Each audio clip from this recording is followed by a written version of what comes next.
All right, let's bring in some guests who have worked for both the Republicans and Democrat administrations. Hogan Gidley worked for Mr. Trump's White House as former White House Deputy Press Secretary, and Simone Sanders Townsend. She's a former senior member of the Biden-Harris administration and served as chief spokesperson to Vice President Kamala Harris. Appreciate all of you joining us. Hogan, let me begin with you. What we have seen so far is the former president doing himself any favors? Well, what he's doing is trying to defend himself against what he deems a rigged process. We will see this play out over the course of the next several days and weeks. But we're talking about a town, New York City, in which they've never met a felony. They didn't want to downgrade to a misdemeanor. And in this particular trial, they wanted to make a misdemeanor into a felony.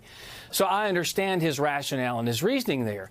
What it will help with him, though, is something he said, I think right before you cut away, is when he pointed out 34 different counts here.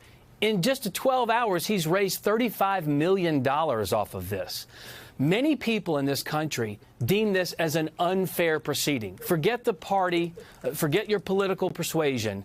So many people want fairness, and they don't deem this case as having been conducted fairly. That's what Donald Trump's talking about right here. Of course, he's going to talk about issues, as you pointed out, right off the top.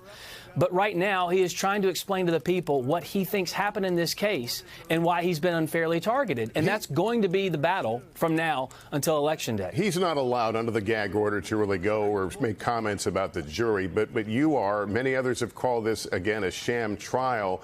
Is that not a direct repudiation of the work of the jury? How do you account for the fact that 9 hours they were able to look through this evidence and make the decision they did?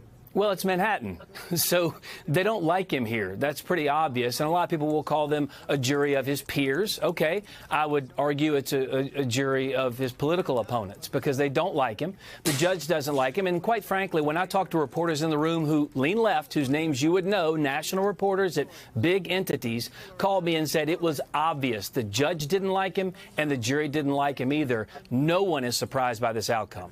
Thanks for watching. Stay updated about breaking news and top stories on the NBC News app or follow us on social media.